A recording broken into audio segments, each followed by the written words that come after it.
Bom dia para quem é de bom dia, boa noite para quem é da boa noite, 93 para quem é de 93, paz profunda para quem é de paz profunda. Você está em mais um Boteco dos Illuminati e hoje a gente vai falar de um livro. Eu sei que o título parece um estranho, mas esse livro é sensacional.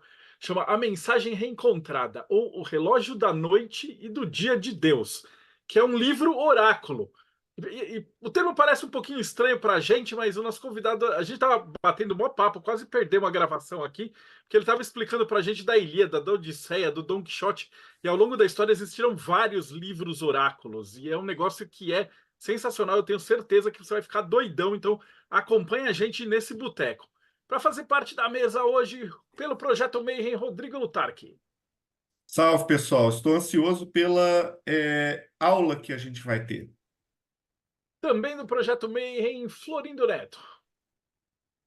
Espero aprender bastante, porque sobre este assunto não sei nada. E dos Reinos da Bruxaria, André Correia. Saudações, seres humanos, ansioso pela conversa de hoje, porque, pelo que eu vi um pouquinho, o tema é interessantíssimo. E diretamente dos biombos escuros do Morte Súbita, Tiago Tamosauskas. Olá, pessoal, boa noite, tudo bom? É a primeira vez que eu estou voltando aqui nesse ano, né? Então é um prazer enorme estar de volta aqui no Projeto Mayhem. Perdi algumas semaninhas aí, mas estou de volta e não poderia ser num momento melhor, né? Porque, pelo que eu vi, a mensagem encontrada tem tudo a ver com alquimia. E a autoridade que está aqui falando com a gente, o Fábio, já deu uma palhinha aqui no offline, é maravilhoso ver ele falar, vai ser muito bom. Rodrigo, faz uma gentileza, lê o currículo do Fábio. Ok, o currículo do nosso colega aqui, o Fábio, é gigante. Eu vou dar uma palhinha dele e a gente vai conversar sobre o restante. Mas vamos lá. Radialista premiado da APCA de 2019 como melhor apresentador de rádio.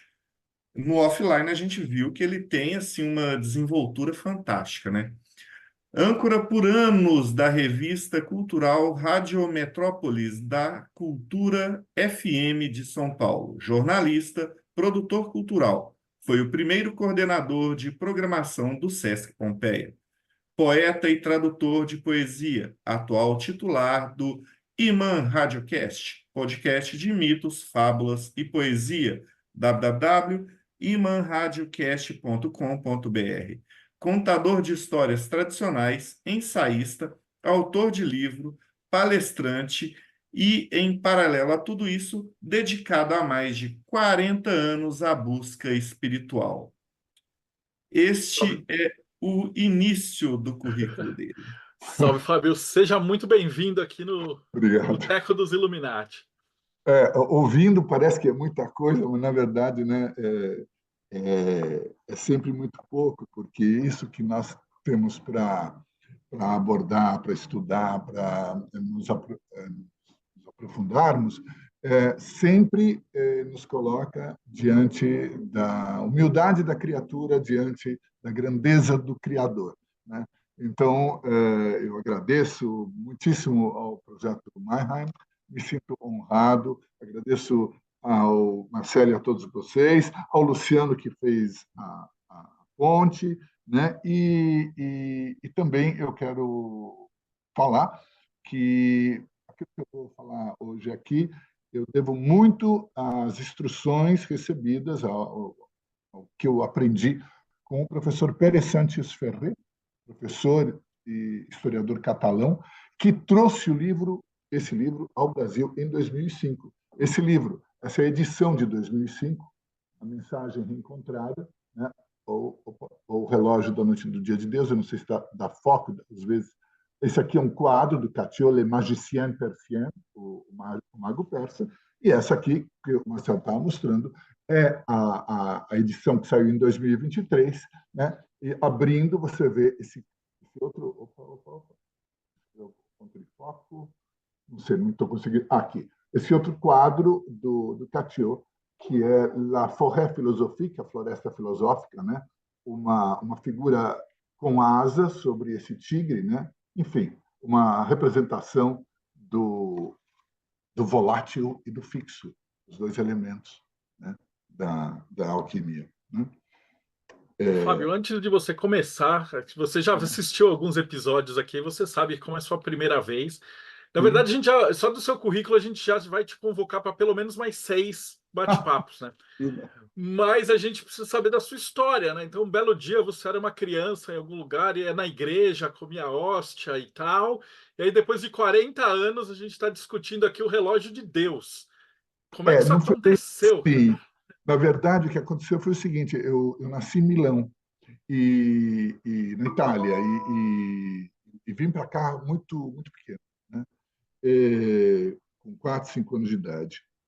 E eu só falava italiano, né? Meus pais acreditavam em integração, me botaram numa escola onde só se falava português, e eu entrei naquilo que se chama hoje um bullying, né?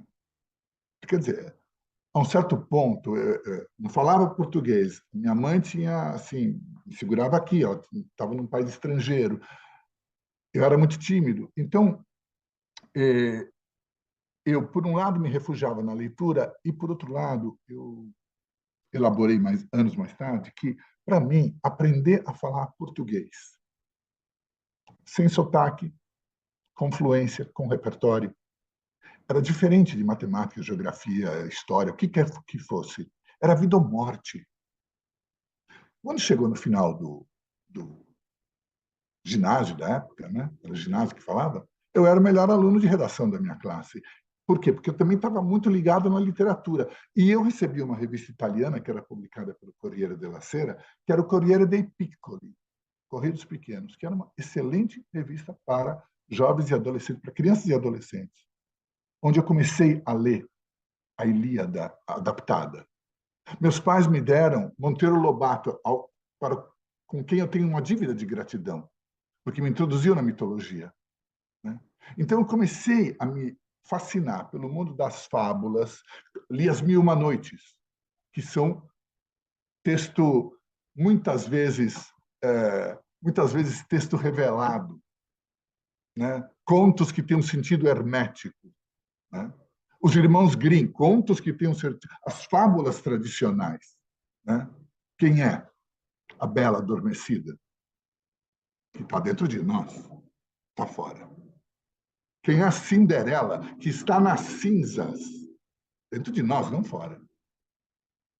Isso é uma maneira de contar para as crianças as verdades profundas de uma forma encantadora. Então, eu comecei a me apaixonar por esse mundo da fábula. E, ao mesmo tempo em que eu me apaixonava por isso e lia, e ia me apaixonando também pela última flor do laço, Inculta e Bela, pela língua portuguesa, que eu amo de paixão.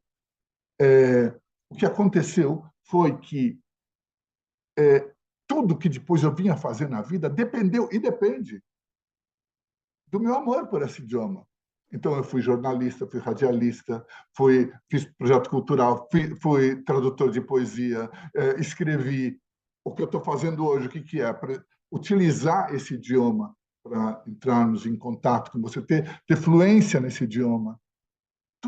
Toda a minha vida profissional. Então, você diz assim, mas foi você que escolheu? Não fui.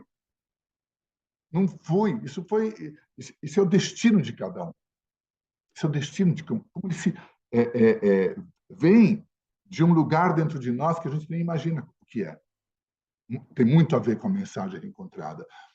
Daí, ao mesmo tempo que eu ia me fascinando por isso, eu fui despertando, digamos assim, uma sensibilidade para outras realidades, porque esses contos, essas fábulas falam disso, falam de outra realidade.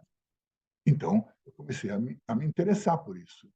E li muitos autores, comecei li o René Guénon, li os autores perennialistas, me interessei pelo budismo, participei de grupos xamânicos, né? De aventuras astrais, né? Como poderíamos dizer, enfim. Mas, quando chegou por volta de 2007, eu saí desse grupo xamânico, onde fiquei vários anos, e me encontrei pela primeira vez na vida sem uma referência. Mas eu tinha lido muito sobre a tradição. Também me interessei muito pelo taoísmo, né? Pelo Tao Te Ching, pelo Xing, eu consultei muito o Xing. E a essa altura, acho que sob a influência do Guénon, eu lembro que eu pedi assim, olha, eu quero encontrar um caminho, mas eu quero encontrar um caminho que seja da tradição. Eu não quero encontrar uma invenção. Eu quero encontrar algo que corresponda à tradição. Aí um dia, aí eu fui atrás dos sufis, que eu também tinha uma fascinação por causa das Mil e Uma Noites, né? Aí um dia um amigo meu que eu achava que tinha uma ligação falou: olha, eu vou me apresentar numa livraria. Eu fui nessa livraria, chama Arjuna, não existe mais em São Paulo. Aí eu fui lá. E quando eu estava para começar, ou depois da apresentação, não me lembro, eu cheguei para a dona da livraria e disse assim: escuta, vocês têm obra do Guénon? Porque do Guénon, nessa época, tinha publicado no Brasil 2 obras: Os Símbolos Fundamentais da Ciência Sagrada e A Grande Tríade, só. Aí ela disse: olha, não tenho. Mas se você está interessado nisso daí, daqui a 2 dias vai ter uma palestra de um professor espanhol. Você não quer vir? Eu disse: bom. Eu entrei, cheguei lá, sentei. Eu olhei em volta, eu estava acostumado a reuniões fantásticas. Havia atrizes, atores, cineastas, jornalistas, todo mundo belíssimo, roupas fantásticas, uma mise-en-scène maravilhosa. De repente, eu me vi numa reunião de umas senhoras. Achei-se senhor catalão. E a primeira coisa que ele falou foi o seguinte: olha, aqui ninguém cobra nada de ninguém. A graça é de graça.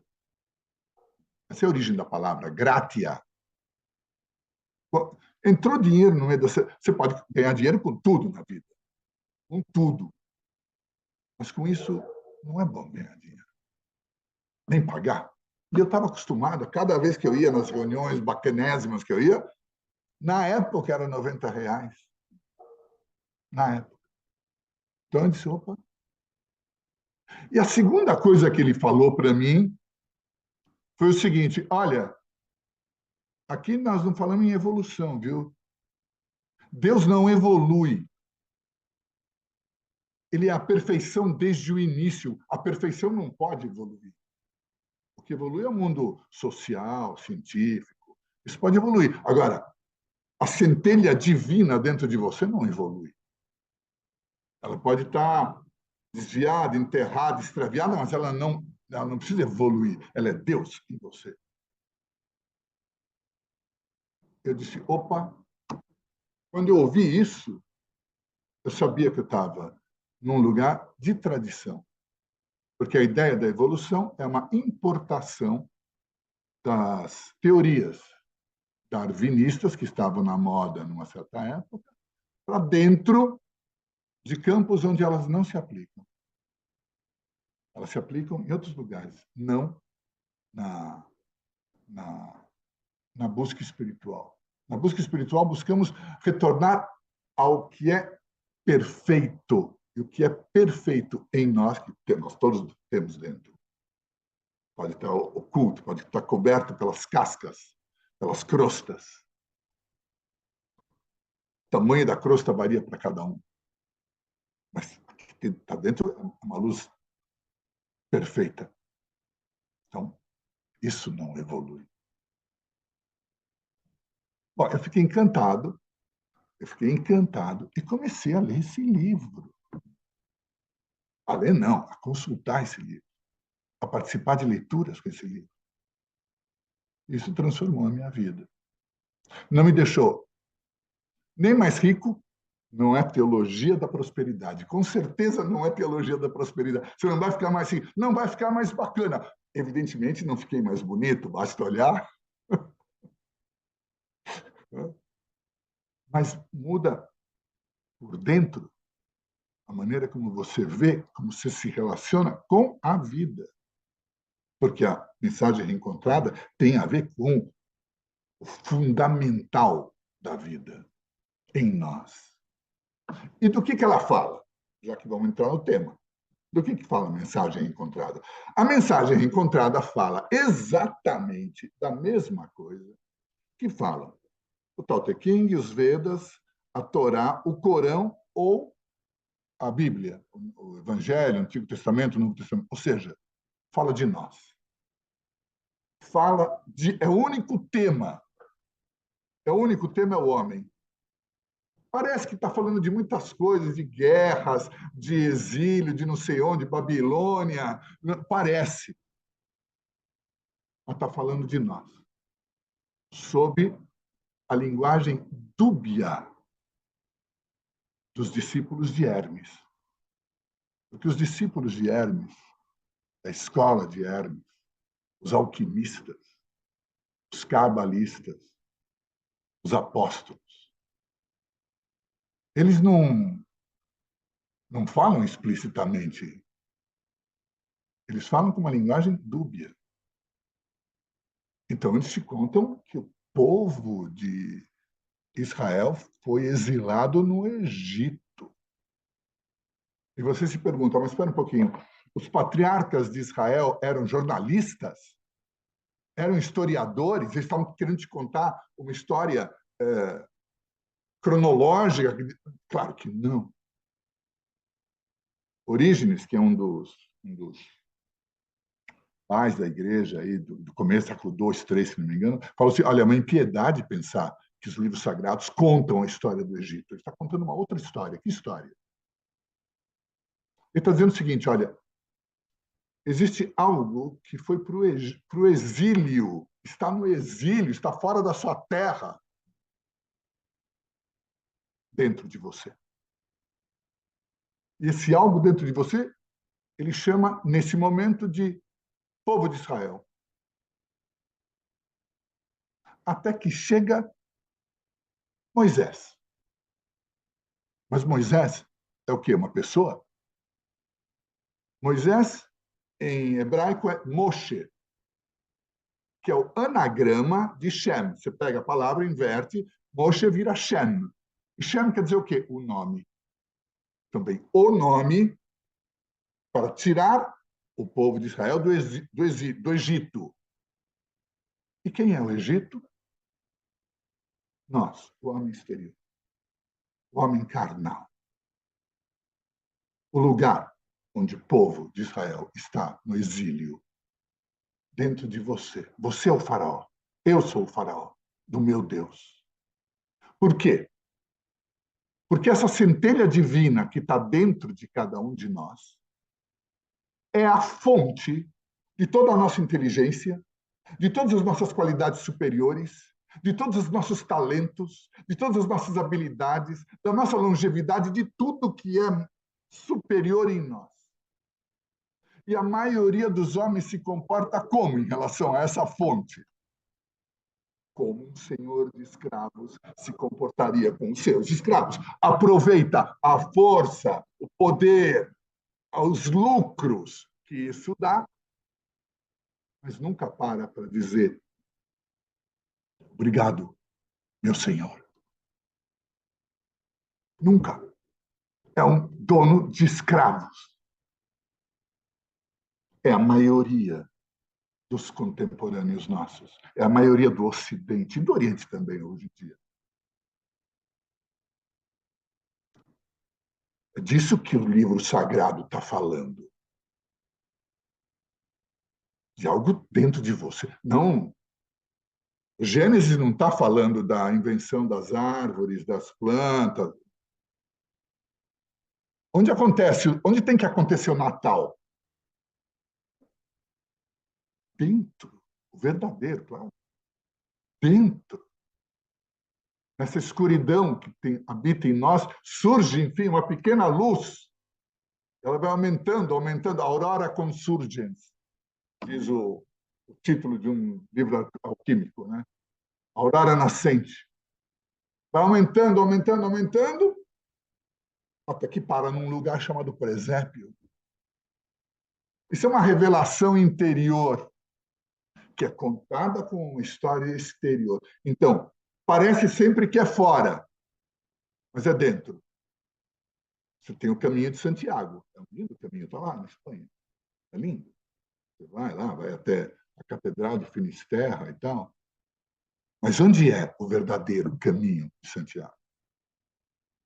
Dentro de você. Dentro. Então, os livros desse tipo, que não são livros de autor, não foi Moisés que escreveu a Torá, não foram os apóstolos que escreveram os evangelhos, não foi Maomé que escreveu o Corão. Espírito Santo encarna num homem. É ele que escreve. Então, esses livros que não são livros de autor, porque depois você tem 4.000 livros, hein? Você quer saber o que é Cabala? Tem 4.000 livros sobre Cabala. Uns são bons, outros são mais ou menos e outros são maus. A maioria é mal, principalmente os modernos. Então, qual é o critério? Como eu distingo? Eu vou no que é milenar. O Talmud, o Zohar. Porque aí há uma opinião unânime de que aquilo é uma revelação. Você tem uma... Não é uma garantia total, mas você está melhor situado do que ir atrás, porque depois cada um pensa o que pensa. Mas, claro, tudo que eu estou falando, deixa eu fazer um parênteses, tudo que eu estou falando vale para nós aqui, que somos uma comunidade de buscadores. Ou seja, temos fé. Porque se você não tem fé, nada disso que eu estou falando tem o menor sentido. É um papo de louco, interna esse sujeito aí. Interna, ele está louco. Entende? Essa é a história que aconteceu, a minha revelia em mim. Porque acontece a nossa revelia em nós. Porque você é chamado. Agora, o papo, a história da minha palestra já foi para o espaço. Nós já estamos aqui conversando há 10 minutos, nem entramos no negócio. Sim, isso aqui não vai dar 3 horas. Não, a gente não tem essa preocupação. Uma vez a gente estava conversando com um grão-mestre da, da Ordem de Malta e ele contou a história da Ordem. E ele ficou tipo 3 horas, desde o primeiro, e não foi uma aula, foi um curso. A gente não. Mas, enfim, a mensagem não foge a isso, ela tem uma linguagem dúbia. Então, o Pera e os comentários foram abrindo para a gente o sentido das palavras. O sentido das palavras, que não é fácil de penetrar. Por quê? Porque isso quem faz em você é Deus. Deus revela para você. Nós temos a louca da casa aqui, a doida aqui, que é útil, é bastante útil para viver nesse mundo. Você precisa ter, né?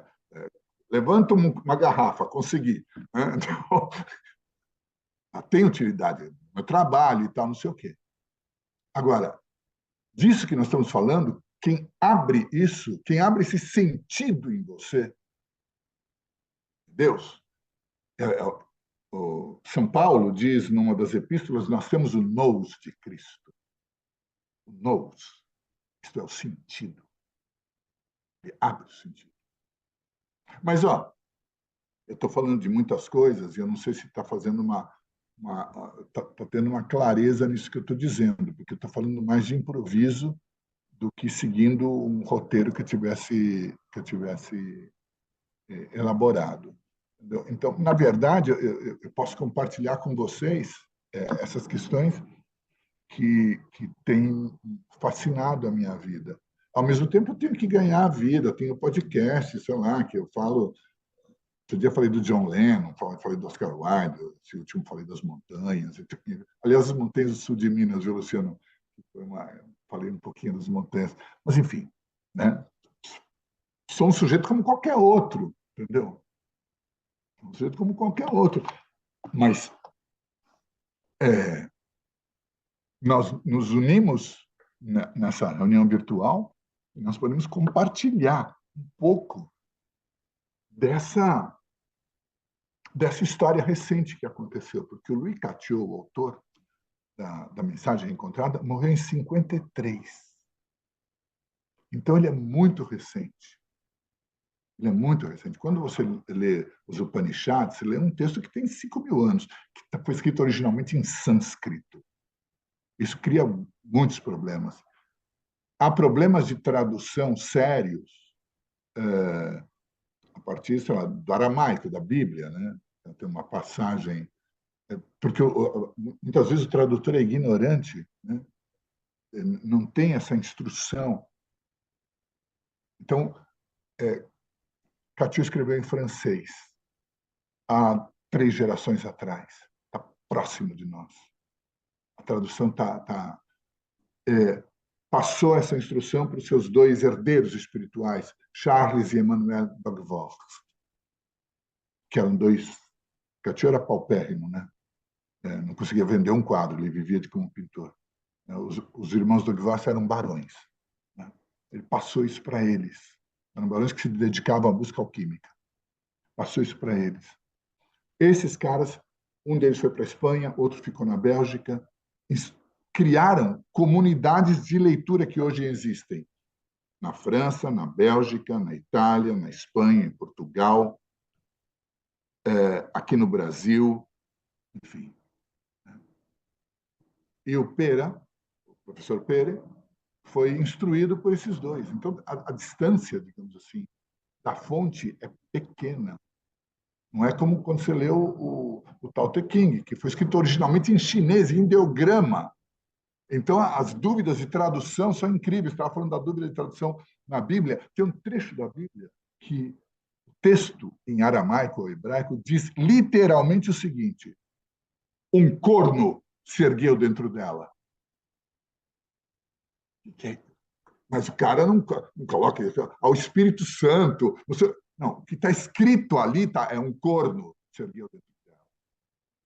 Ou, por exemplo, na oração fundamental do povo hebraico, que está em Deuteronômio, nunca sei se é 6:4 ou 4:6, um dos dois, está escrito assim: Shema Israel, ouve, ó Israel. O Senhor nosso Deus, o Senhor é um. O que está escrito lá, na língua original, é um. Um. Pega as traduções. O Senhor nosso Deus é o único Senhor. O Senhor nosso Deus é o único Deus. O tradutor não sabe do que eles estão falando. Eles estão falando da união do céu e da terra. Do Deus do céu com o Deus que está dentro de nós, que forma um. Então está escrito um ali. Isso pode falar de um texto recente. Então a mensagem é preciosa nesse sentido, porque ela é um texto do nosso tempo, embora ela seja ecumênica, universal, e que, na verdade, ela anuncia a nova era. Onde? Dentro de quem anuncia. Virgílio também anuncia a nova era, na Eneida. Onde? Dentro dele, não para todo mundo. Dentro do profeta, dentro de quem se vincula ao profeta. Aí dentro de você será a nova era. Dante Alighieri, dentro dele é a nova era. Divina Comédia é texto revelado. Muito mais do que literatura. Está escrito: voi che avete gli intelletti sani, guardate la dottrina che si asconde sotto il velame degli versi strani. Ó vós que tendes os intelectos sãos, intelecto nessa época não significava mente. Olhai a doutrina que se esconde sob o véu dos versos estranhos. Isso é palavras de Dante. Aí vem os críticos literários e vão dizer: não, isso aí ele estava antecipando a modernidade, blá, blá, blá, blá.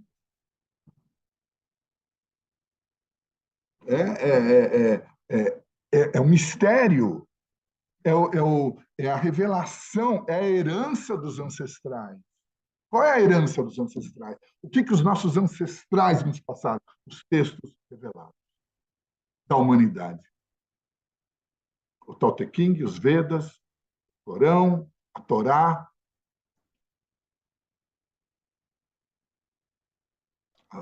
Os evangelhos, claro, Bíblia. Ah, mas a igreja...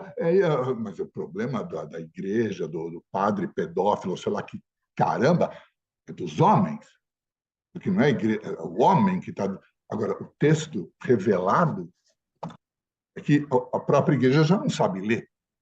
Então, ela é um sujeito sentado em cima do seu baú de tesouro, ele não deixa ninguém se aproximar, mas ele perdeu a chave do baú. Ele também não abre o baú. Então, a maioria das igrejas é assim.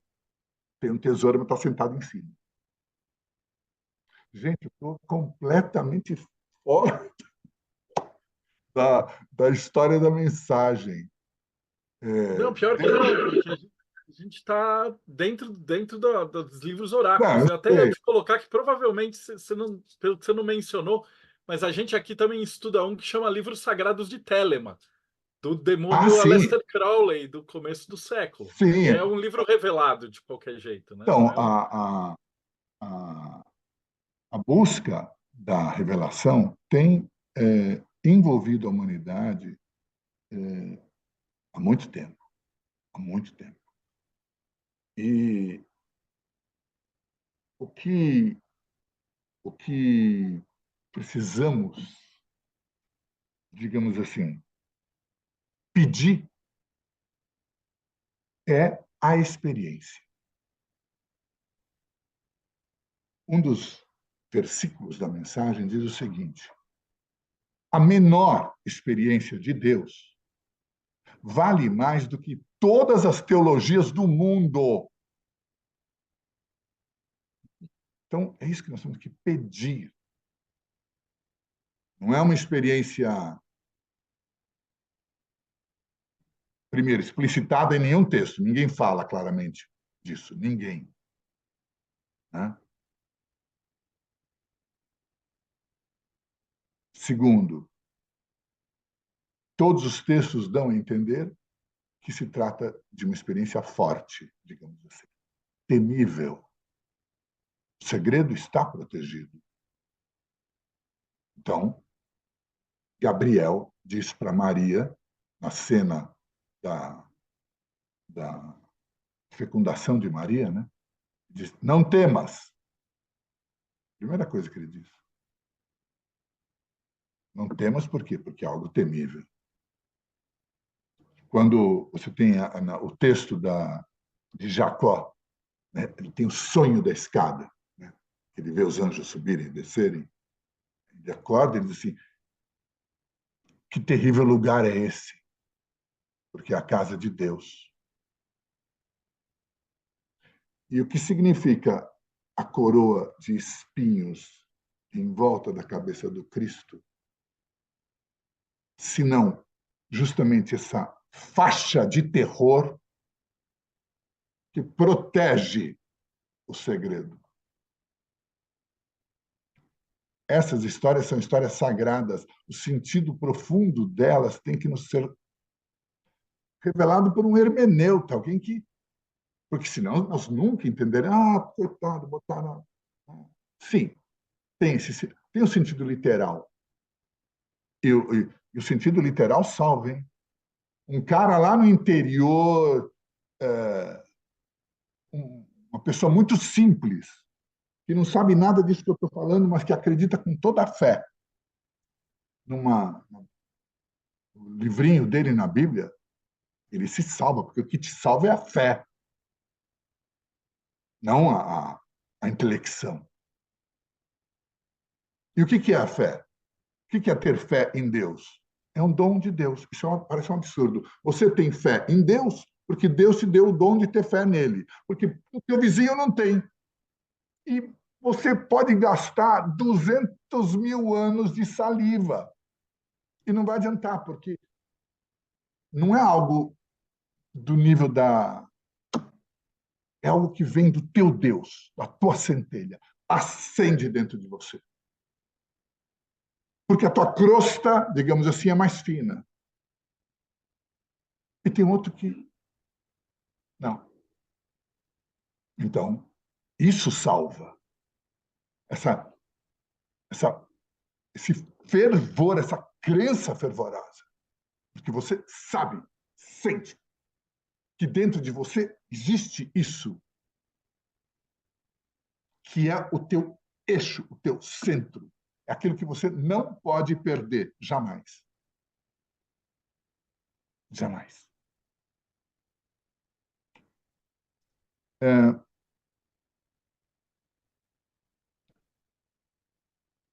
Esse centro, esse eixo, é Deus em potência dentro de cada um de nós.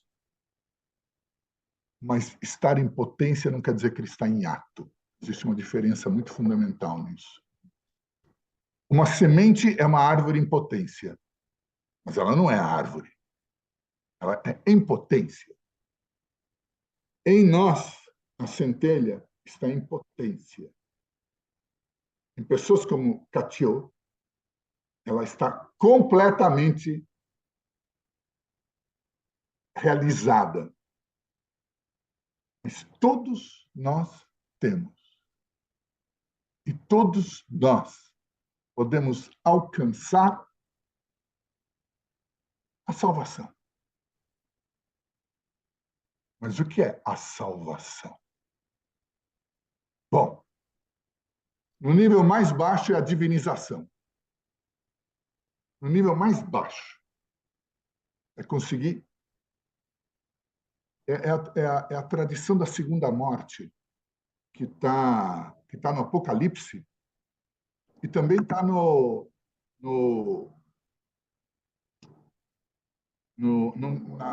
Cântico das Criaturas de São Francisco de Assis. Porque o problema não é a primeira morte. Essa todos nós vamos passar, a morte carnal.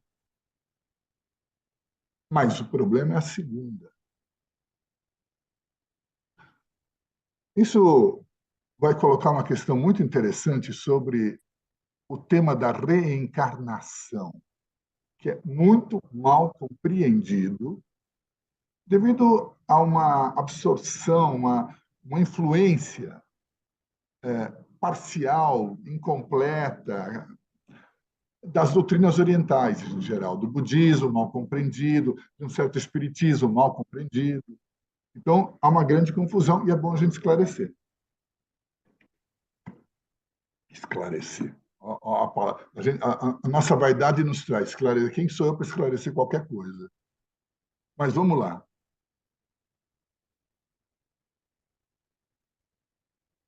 A centelha divina encarna nesse mundo, desce a este mundo. Vinda do grande mar de Deus, digamos assim. Né? Vinda do mundo supralunar para o mundo sublunar, para usar uma linguagem hermética. Nosso mundo, mundo sublunar. Só que ela não consegue viver. Ela é pura, ela é puríssima. Ela não consegue viver nesse mundo do jeito que ela é, com a natureza dela. Ela vem atrás do quê? Ela vem atrás de um corpo. De um corpo que corresponda a ela, que corresponda à imortalidade e perfeição dela. Mas ela cai numa armadilha. Essa armadilha é descrita por Homero, por exemplo, na famosa cena de Circe, a feiticeira. O nome Circe quer dizer, vem do grego, é Kirké, que é um falcão que gira. Daí vem circo também, gira.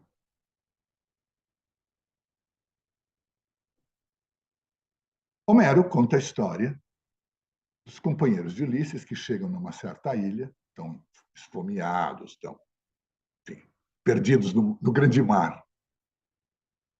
Chegam numa ilha, que é um lugar fixo. Oba! E vem ali ao longe uma fumacinha, cheiro de comida. Opa! Vamos lá. E Ulisses fica na praia e diz, olha, ele é mais prudente, astuto Ulisses, prudente, protegido de Atena, prudente. Eles vão e são recebidos por essa deusa, filha do Sol, irmã de Medeia. Não, irmã da rainha de Creta, Pasífae, né? Que também é filha do Sol. Também é outra história engraçadíssima depois a gente pode rir um pouquinho com a história de Pasífae. Bom, enfim. E Circe dá para eles uma bebida. E eles viram porcos. Eles são enfiados dentro do corpo de porcos, mas mantêm a consciência de homens que eles tinham antes. Do que é que Homero está falando? Ele está falando do processo de encarnação. A natureza desse mundo é uma armadilha para as almas. Elas querem um corpo, porque para você conhecer, você tem que ter sentido, corpo. Senão você não conhece. Mas elas são atraídas pela natureza desse mundo caído, mundo da queda, mundo contaminado pela morte. Esse mundo. Mundo onde tudo morre. E elas são enfiadas dentro do corpo de um animal. Nós.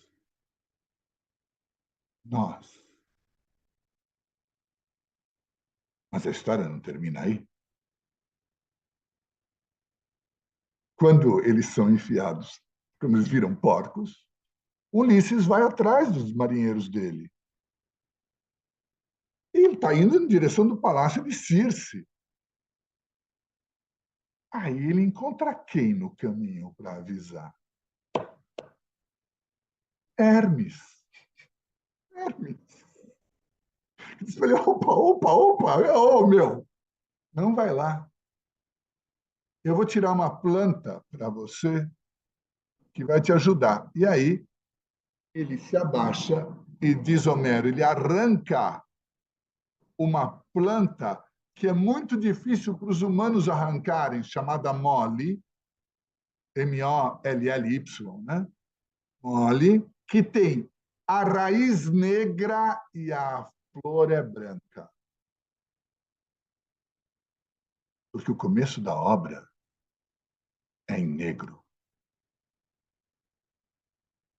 A noite vem antes do dia. É a mensagem reencontrada ou o relógio da noite e do dia de Deus. A noite antes do dia. É onde começa a Divina Comédia. Nel mezzo del cammino di nostra vita mi incontrai in una selva oscura. No meio do caminho da minha vida me encontrei numa selva escura. Que la diritta via era smarrita, tinha perdido a via reta. Então, ele arranca essa flor, que é negra, branca, e com ela ele faz um elixir, de modo que quando Circe joga o feitiço, ele continua e arranca a espada e ameaça ela. Vou te cortar a cabeça já. E aí a natureza desse mundo se transforma. Vira amiga. E ele liberta os outros. Né? Então, voltando à história da encarnação, as centelhas descem. Mas cai numa armadilha, cai num corpo mortal, que é o nosso. E aí, elas estão envolvidas, quando elas descem, elas são envolvidas pelo corpo astral, também chamado de duplo etérico, enfim. E em cima do corpo astral é que vai se formar o corpo físico.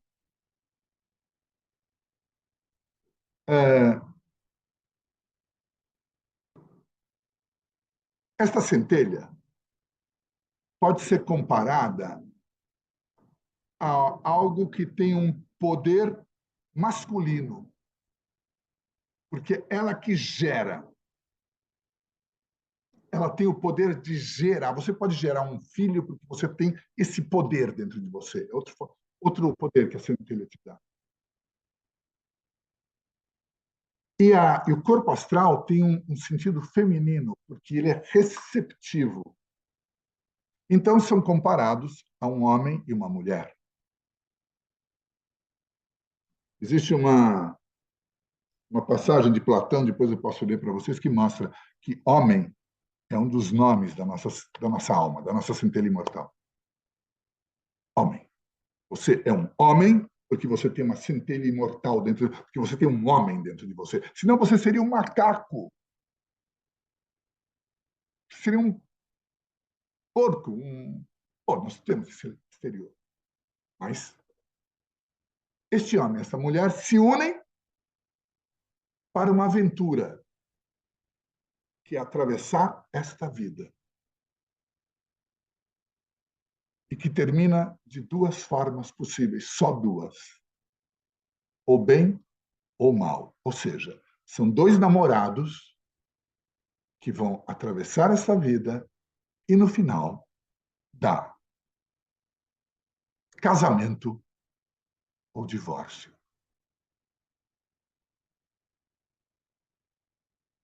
Casamento ou divórcio. E o que determina isso?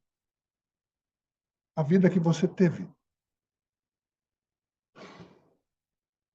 Existe uma passagem do livro de Amós 5:4, citada 2 vezes na Mensagem Reencontrada. O livro 21 da Mensagem Reencontrada. Uma passagem que diz: buscai-me e vivei. Os que buscarem viverão.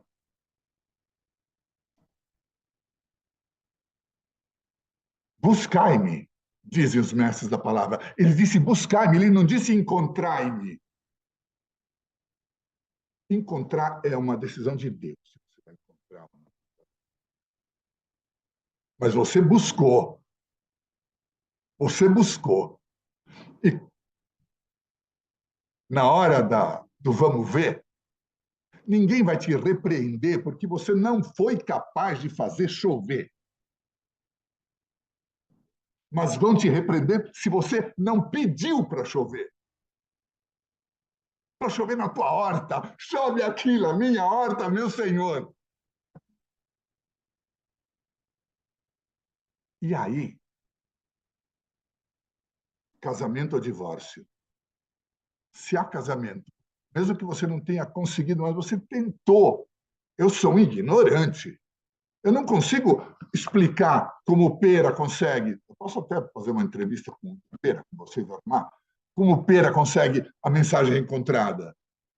Mas eu estou tentando com toda a minha fé, com todo o meu coração. Porque acredito nisso.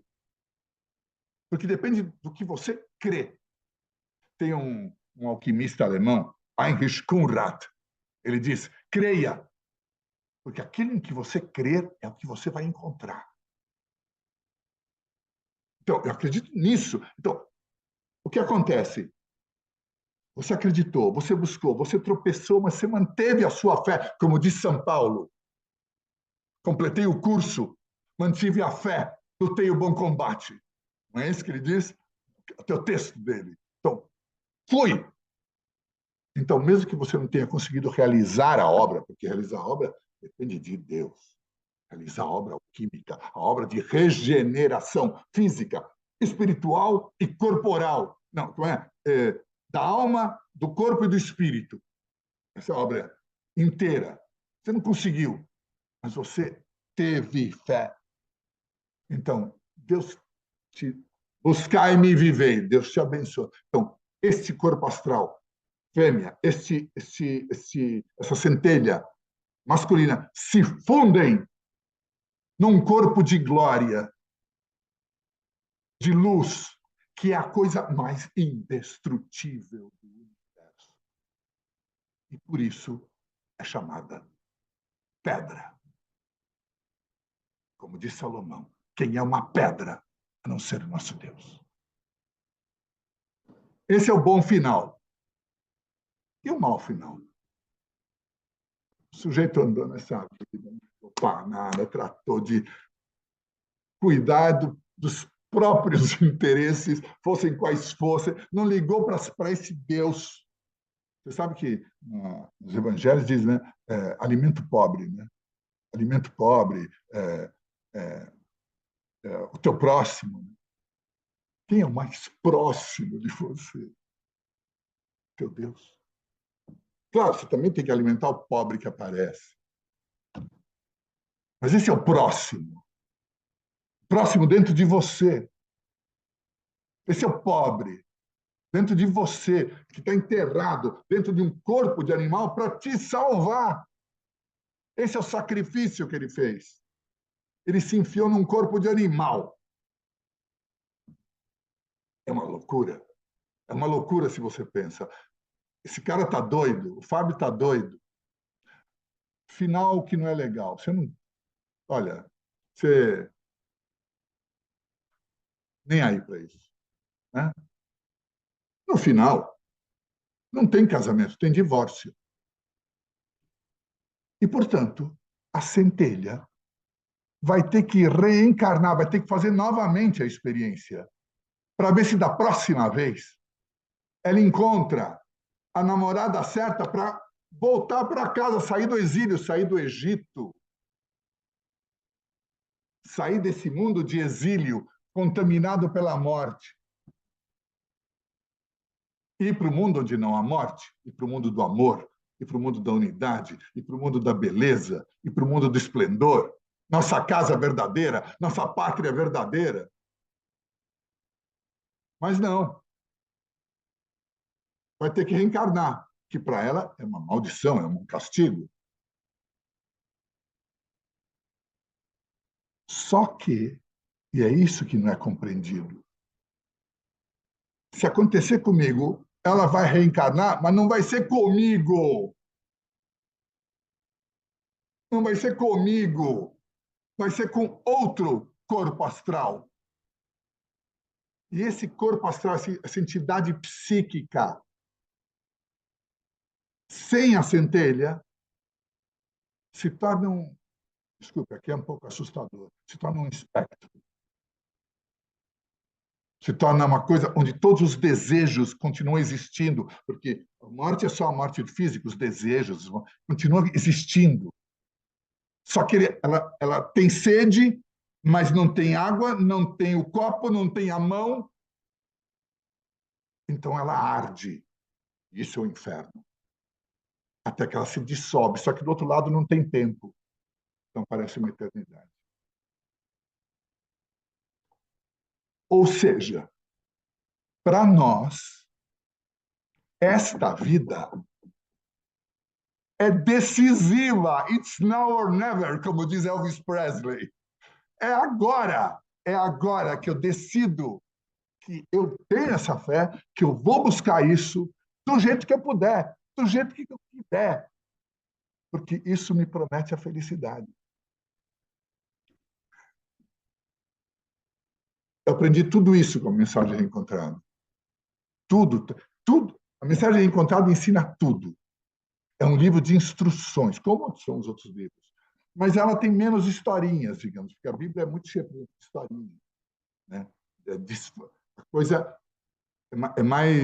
é menos evidente. Na mensagem também é difícil penetrar, mas ela afirma com esses versículos assertivos. E ela é oracular, claro, mas todo livro profético é oracular. O Corão é, a Bíblia é, a Torá é. Você pega uma espátula, cadê a minha espátula? Sumiu. Você coloca um acaso no livro. Você invoca o espírito que inspirou esse livro. E coloca um acaso. Vamos ver o que ele te diz. Essa é a forma tradicional de ouvir a Deus. Não é baixando. A forma tradicional. A maioria das pessoas não tem esses poderes psíquicos, que, aliás, são de ordem humana. Não são muito, em geral, não são espirituais, são psíquicos. Mas a forma tradicional é abrir um livro sagrado. Mais simples. Muito mais simples. Eu não sei, eu não sei nem aonde exatamente eu estou com vocês, entendeu? Porque eu tinha um roteiro, eu ia falar para vocês da vida do Catiô, como é que foi, como é que ele se tornou isso. Quem é esse cara, pelo amor de Deus? Quem é esse cara que, no meio da Paris, dos anos 30, 40, 50, a cloaca putrefata da grande cidade, como ele diz, sem cara de santo, sem cara de santo. Nós temos uma coisa que veio meio do Oriente, então, que assim, imaginar que o sábio tem cara de santo. Não existe nem cara de santo, nem cara de sábio. O Catiô era um sujeito de bigode. No meio, um homem como outros, diferente, porém. Né? Então, eu tenho até vou tentar botar uma imagem do Catiô. Vamos lá. Louis Ghislain Catiô, nascido em Valenciennes, no norte da França, perto da fronteira da Bélgica, em 1904, morto em 1953, não tinha 49 anos completos. Então, filho de uma família simples, né? O menor de 4 irmãos, né? E que sempre teve que se virar para viver, né? Uma figura que perdeu a mãe aos 15 anos, o pai aos 22, aos 10 anos, na Primeira Guerra Mundial, por causa da proximidade de Valenciennes com a fronteira, teve que ser retirado com a irmã para Paris e colocaram ele num desses abrigos para crianças, sofreu grandes crueldades, enfim, né? Um homem como outros. Eu vou tentar ver se eu consigo falar alguma coisa, né, do que eu planejei. Né? Ele foi para uma pensão em Paris. Né? Quando ele era novo, ele esteve alguns meses na África, em Dahomey, atualmente Benin, né? Começou a pintar. O pai dele já era pintor, ele começou a pintar lá. Né? E era um autodidata completo em tudo. Né? Ele começou a aprender a pintura com espátula, a pintura com a faca. Dá uma materialidade para a pintura, é um procedimento que remonta a Tiziano. Né? Casou com Henriette Perret, né? Começou a frequentar os círculos literários da vanguarda de Paris. Não conseguia vender um quadro. A mulher chegou até a trabalhar de empregada doméstica, para eles terem o que comer. Ele sempre manteve uma enorme devoção e se apaixonou por alquimia. Ele começou a frequentar a Bibliothèque de l'Arsenal, em Paris, que é um lugar onde tem muitos textos inéditos. Assinou com alguns outros artistas, o poeta Jules Supervielle, o poeta Louis de Gonzague Frick, Jean Marembert, que é pintor, Pierre Hinault, que é outro pintor, assinou um negócio chamado Manifesto do Transilismo, isso em 34, né? E o transilismo, ilé, em grego é matéria, né? Transilismo, ir além da matéria, né? Além das realidades ou aparências da matéria. E essa atitude não é muito longe do surrealismo, né? E a partir de 36 começou a se interessar cada vez mais por alquimia, acabou abandonando praticamente a pintura para se consagrar inteiramente a essa obra da mensagem encontrada. Né? Começou a escrever ela como mensagem perdida, depois virou reencontrada. Né? Ainda expôs alguma coisa, redigiu um livro sobre pintura, que não é um livro revelado, mas é muito interessante, que é Física e Metafísica da Pintura, e em 16 de julho de 53 saiu desse mundo. Então, contei para vocês assim rapidamente, né, mais ou menos de um ponto de vista politicamente correto, como está na moda hoje, o que foi a vida do Catiulo. Agora, quem era esse cara?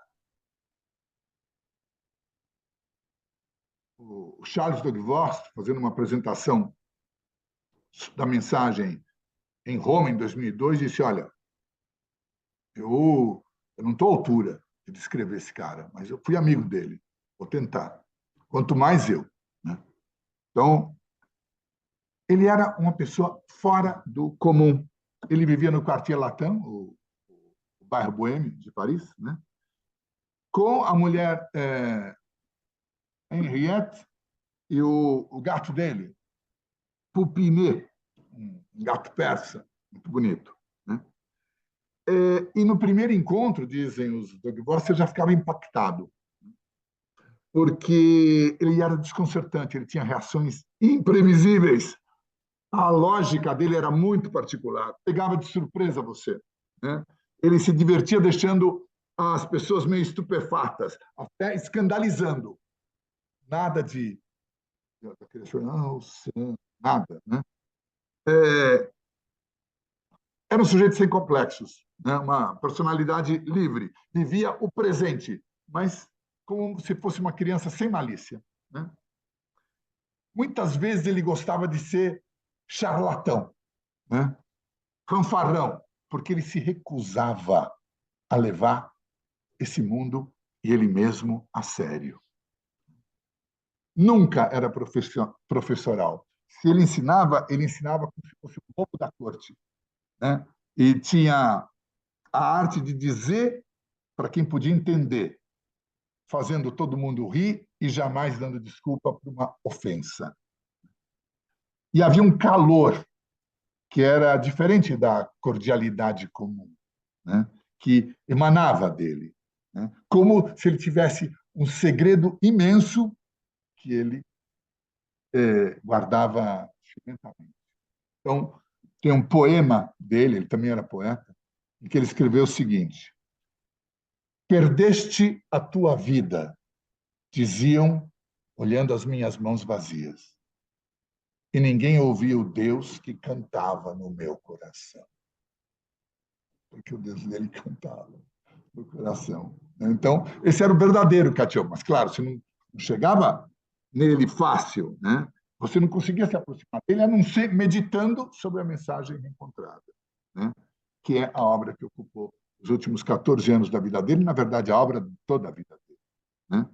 Ele trabalhou por 6 anos na redação dos 12 primeiros capítulos ou livros. Deixa eu falar um pouquinho de como o livro está organizado. Esse livro está organizado em capítulos. Ele chama de livros. Cada capítulo tem 2 colunas, não sei se está dando para ver. Eu acho, Marcelo, que você pode mostrar. Eu vou mostrar, a minha câmera está melhor. São a 2. A câmera, por algum motivo, desfoca. Né? Então, para o pessoal ver, são 2 colunas. São 2 colunas em que os versículos... Então, cada versículo é versículo 30, do lado esquerdo, e versículo 30 com um apóstrofo. A gente diz 30 linha, né? Do lado direito. Né? Então, está em 2 colunas. Tudo nesse mundo é dual, né? Desde a queda inicial. Então, essas 2 colunas representam, geralmente, a coluna da esquerda representa um sentido terreno, né? Filosófico, né? Tem aqui uma anotação sobre isso, deixa eu ver se eu encontro, né? Mas representa isso, né? E a coluna da direita mais um sentido celeste. E às vezes tem um terceiro versículo abaixo dessas 2 que une o céu e a terra num sentido alquímico. Então é um livro bastante misterioso, né? Esses 12 primeiros livros, ele conseguiu, apesar da pobreza, não se sabe nem como, ele mesmo conseguiu pagar em 46, isso, 1946. E os versículos, então, ali estavam como muito concentrados, né? Cada palavra tendo sido pensada com cuidado, como uma quintessência destilada pacientemente, gota a gota, aperfeiçoado até a perfeição. Não tem uma palavra dentro da mensagem encontrada que esteja ali por acaso. Nos outros livros sagrados também não. Ele se exercitou longamente, dominou isso, e aí os versículos brotavam, né, cada vez mais rápido. Só em 56 publicaram uma primeira edição completa, depois da morte dele. Né? Então ele escrevia dia após dia, versículo após versículo, como se ele tivesse guiado, possuído por um Deus secreto, não ouvindo mais nada além dele, sem distração, no tumulto, no meio da cidade. Então, eles iam surgindo em qualquer momento do dia, ele ia anotando no primeiro pedaço de papel que ele via, ia juntando numa caixa, e quando ele achava que tinha mais uma colheita, assim, ele organizava isso num livro, mandava para esses amigos dele, que faziam algumas cópias. E era assim, como se os acontecimentos da vida cotidiana se chocassem, né, com uma realidade misteriosa dentro dele. E ele era o único a contemplar isso. Nesse livro não existe nada de especulativo, nada de abstrato. É uma experiência encarnada, resultado de uma experiência. Em 49, ele escreveu o seguinte: foram necessários 10 anos para escrever o livro. Quem se recusaria a ler durante o mesmo tempo antes de fazer perguntas inúteis? Isso o Charles Dugdale fala, e diz assim, nós fazíamos o tempo todo para ele perguntas inúteis. Né? Mas ele diz, mas quanto mais você agitar o barro, mais ele se turva.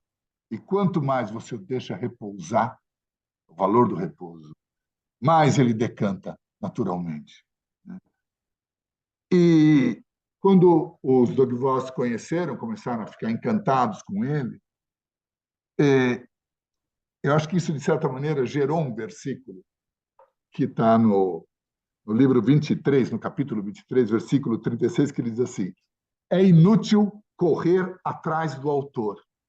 Não acharíamos mais do que o vazio que habita um idiota de Deus, que não nos ensinaria nada. O livro basta para todos os trabalhos e para todos os repousos. Isso vale para esse livro, vale para os outros livros sagrados. No livro 37, versículo 69, ele diz assim: o livro foi escrito sob a inspiração do Espírito. O autor é tão ignorante e está tão desprovido ao terminá-lo como esteve ao começá-lo. Não é ele que está falando, é o Deus dele. Então, eu já falei que ele não tinha a cara de sábio, né? Era um comediante, era um louco de Deus. Né? Segundo o mundo, uma figura pouquíssimo dotada. Né? Mas a essa figura pouco dotada, Deus tinha permitido, digamos assim, recuperar a verdadeira cordura. E com essa figura foi que o Espírito compôs uma obra para todos os tempos, como são todos os outros livros desse tipo. Ou principalmente para os tempos novos, que são aqueles interiores, quando a obra é realizada. E no livro 21:18 ele diz: o livro germinou em um homem considerado por alguns como inútil, preguiçoso, rebelde, orgulhoso e inclusive ímpio, já que o humor do perfeito, Deus tem muito humor, já que o humor do perfeito se compraz em realizar grandes coisas com instrumentos irrisórios. Então, fazem 70 anos que ele morreu. Esse livro está sendo lido, como eu disse, em muitos lugares do mundo, e responde quando é interrogado com fé, com amor. Né? Como se fosse um bom companheiro, como se fosse alguém vivo. Né? É uma fonte inesgotável de ensinamento, né? Que cada um tem que experimentar por si mesmo. Né?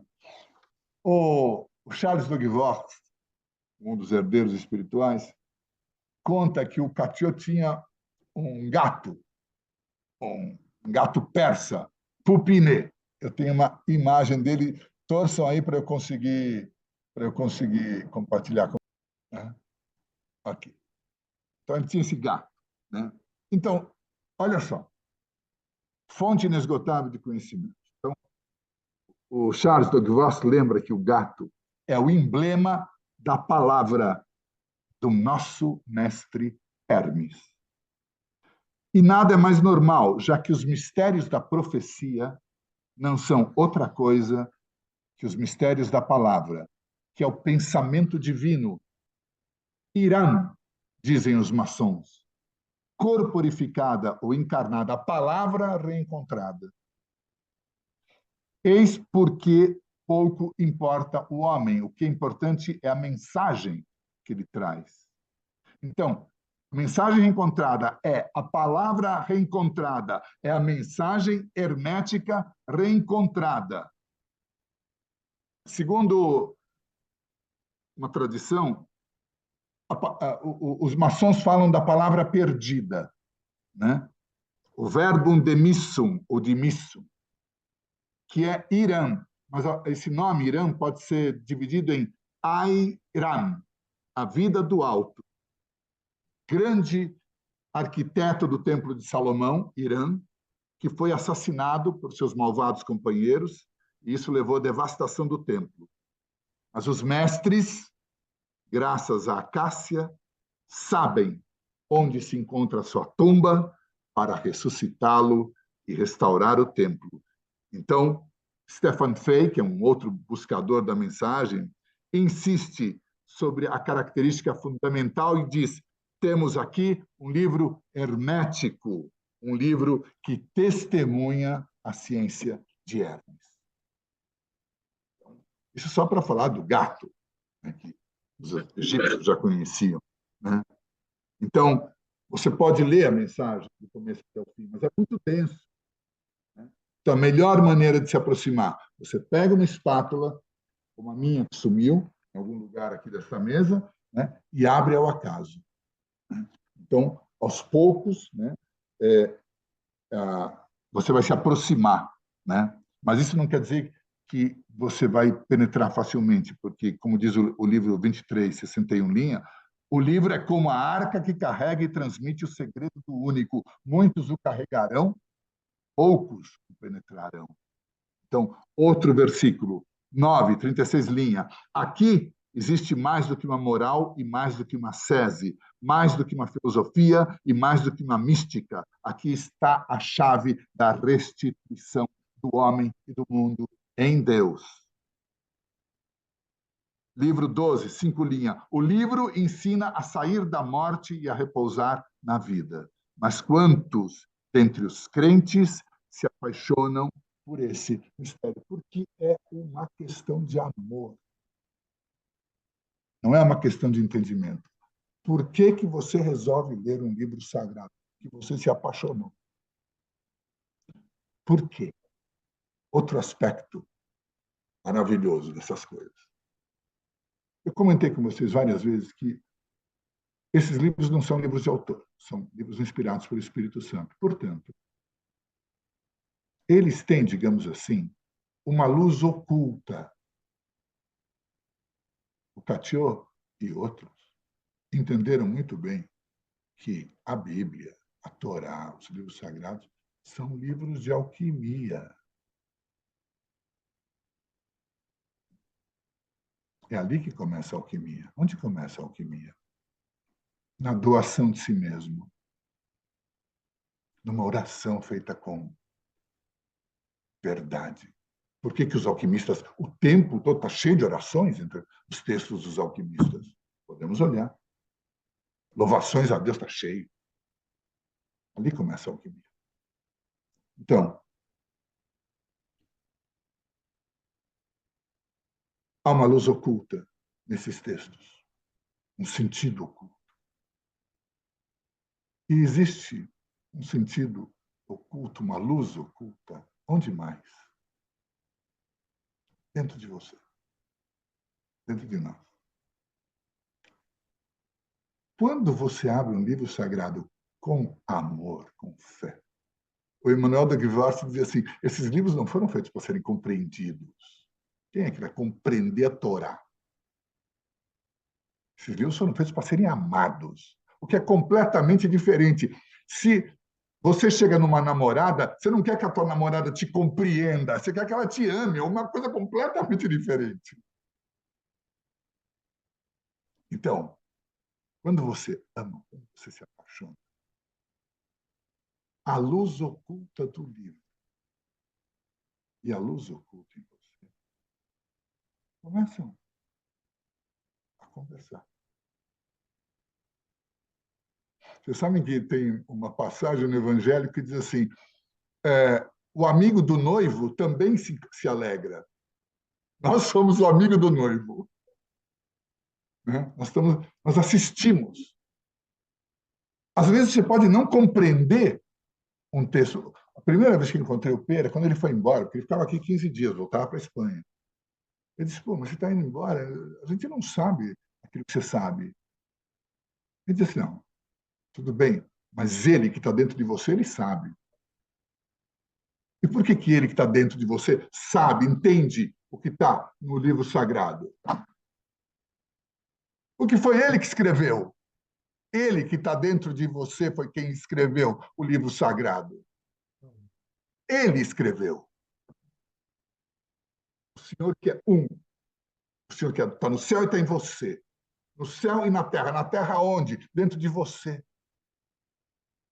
Dentro de você. Vocês conhecem a história, né? Dioniso foi como é que chama? Espatifado, dividido pelos titãs, e depois caiu na terra e tal. Onde caíram os pedacinhos de Dioniso? Onde caíram os pedacinhos de Osíris esquartejado? Um pedacinho dentro de cada um de nós. Um pedacinho dentro que a nossa centelha divina, é o nosso Deus. É por isso que eu falo, que nós falamos. Por que nós falamos? Porque o homem é um animal, mas fala. Porque a palavra é como se fosse o sintoma exterior de alguma coisa dentro de você que não é animal. Não é animal. É outra coisa. Então você fala. Então, essas duas luzes começam a começar, e a que está em você começa a acordar, começa a lembrar. Porque um dos aspectos de Deus, na antiga mitologia grega, era chamado de mnemosiné. A memória é outra coisa que está ligada à centelha divina.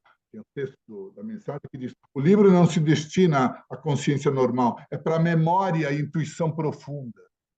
Que memória profunda? A memória que nós temos que nós estivemos já no paraíso. Nós estivemos lá. E por isso estamos no exílio. E o que viemos fazer aqui? Buscar um corpo.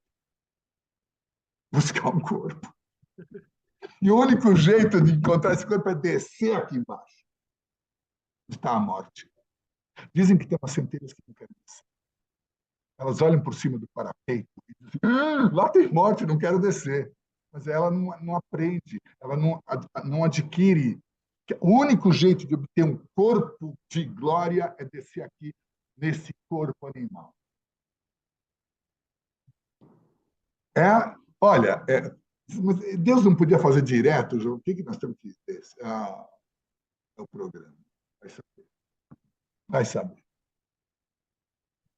Mas a mensagem fala disso o tempo todo. O tempo todo. O tempo todo. O Fábio também fala, mas não é muito mais confuso, é um caótico, né, Fábio? Porque eu vou pegando pedaços do que eu vou lembrando.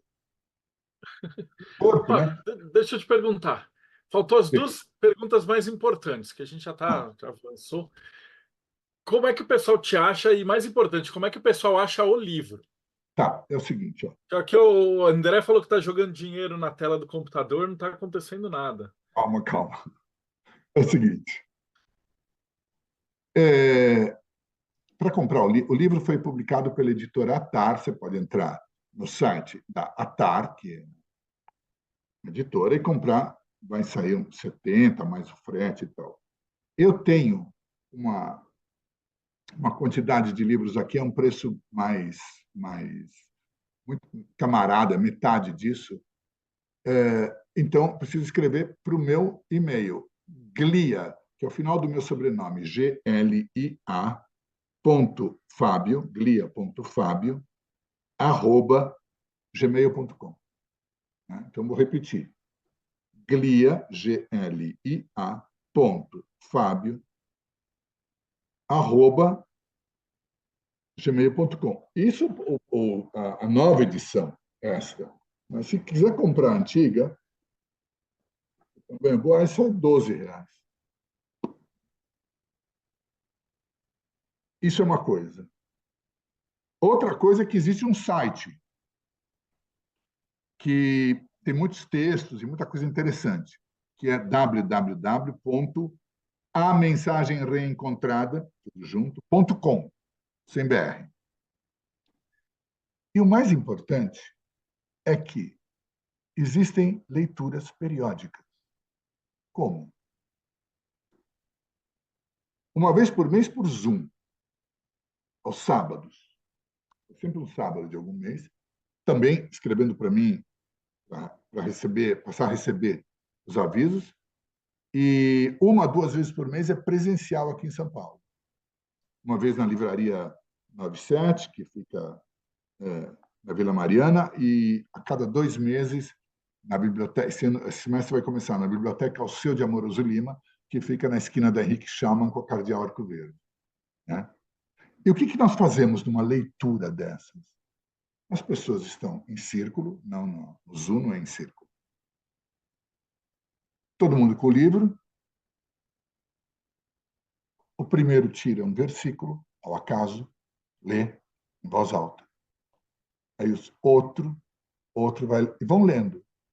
E eu quero testemunhar para vocês que eu já vi dezenas de vezes o versículo, porque aí a pessoa lê e faz um comentário. Isso quer dizer isso quer dizer aquilo. Ou não fica quieto, sei lá.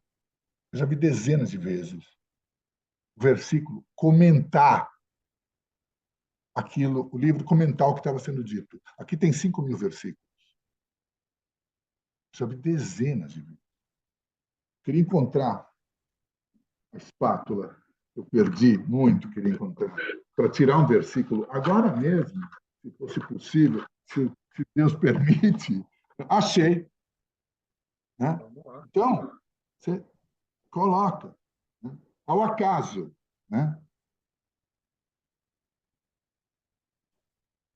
Livro 21, 62.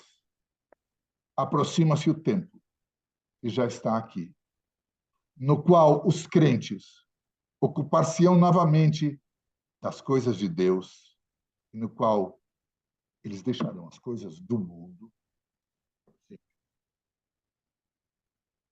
as coisas exteriores, a busca exterior. Aproxima-se o tempo. Catio previu que a partir do ano 2000 começaria esse retorno, que todos nós acho que estamos sentindo.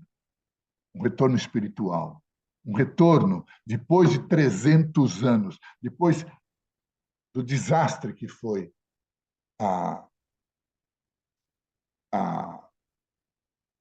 predominância do racionalismo. Depois de 300 anos, nós estamos voltando a encontrar um outro sentido para a vida humana. Eu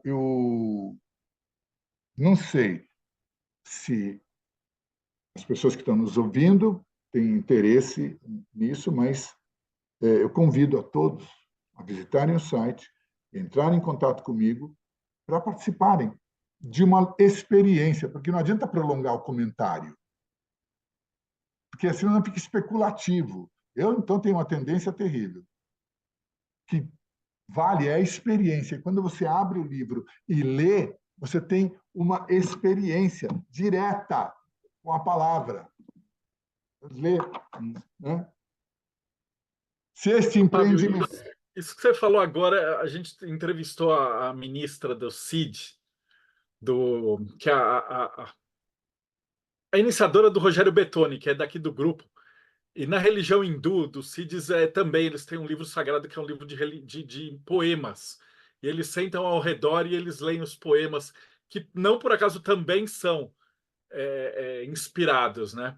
Então talvez a gente vai conversar daqui a pouquinho, mas eu acho que eu tenho um convite para você que eu acho que vai ter uma experiência desses livros no dia 15, 16 e 17 de novembro. A gente vai conversar aí depois, mais para Bom, frente.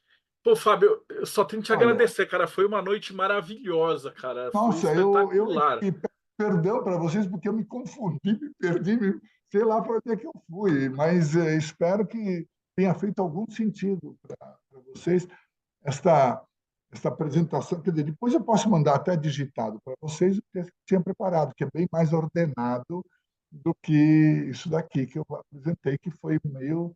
A nossa conversa foi. Ah, não se preocupa, manda pra gente que o Thiago põe no Morte Súbita e a gente coloca na revista Hermetismo, que a gente já vai falar daqui a pouquinho. Então, deixa eu só jogar assim de baixo para cima. Eu vou começar. Luciano, suas considerações finais. Eu queria te agradecer por ter apresentado o Fábio pra gente. Ô, Marcelo, eu fico muito feliz de que o Fábio tenha aceitado o convite. E realmente, né, Fábio, obrigado por ter vindo e nos ter proporcionado, né, essa noite. E eu vou finalizar lendo um versículo 39 do livro 12, que saiu na última leitura, né, em grupo que eu participei online, e que eu acho que fala muito disso que você falou da experiência, né, e dessa questão do amor, que é quando o livro diz que Deus pode permanecer surdo a todo tipo de preces, mas não poderia resistir por muito tempo à generosidade do amor. Muito obrigado, Flávio. Obrigado a você, meu querido. Obrigado a você. André Corrêa, suas considerações finais. Fábio, primeira coisa, já te mandei um e-mail para adquirir o livro. Tá. E ainda bem que você não seguiu o roteiro, porque foi um encontro maravilhoso, ver você falando emocionado, você trazendo com a sua percepção. E eu não conhecia o livro, eu não conhecia, não fazia ideia do que se tratava esse encontro de hoje. E eu estou saindo daqui, eu acho que a palavra certa é provocado a pensar sobre tudo isso. E essa é a parte mais legal desses encontros. Quando a gente encontra pessoas apaixonadas pelo que faz, e que causa impacto, que causa emoções, e que isso reverbera por dias, por semanas. E esse encontro, eu acho que assim, eu adoro estar aqui no Mayhem. Eu estou aqui na maioria das gravações dos últimos quase 2 anos, e encontros como esse são raros, assim, por isso que assim, não teve erro nem desviar o caminho, né? O caminho foi o mais correto e o mais encantador que ele podia ser.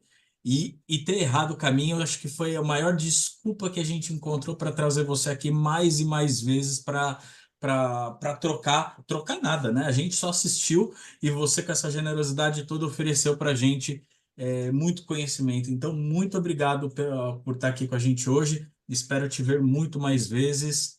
E é isso. Beijo para todo Agradeço mundo. muito. Agradeço muito as tuas palavras generosas. Muito E eu que obrigado. agradeço. Beijo para vocês. Florindo Neto, suas considerações finais. Olha, Fábio, como já foi dito, né, esse seu preâmbulo, né, sua andança nesses caminhos foi como nos mostrar vários lugares dentro de uma floresta, né, que se você não tivesse saído da trilha, a gente nunca ia conhecer.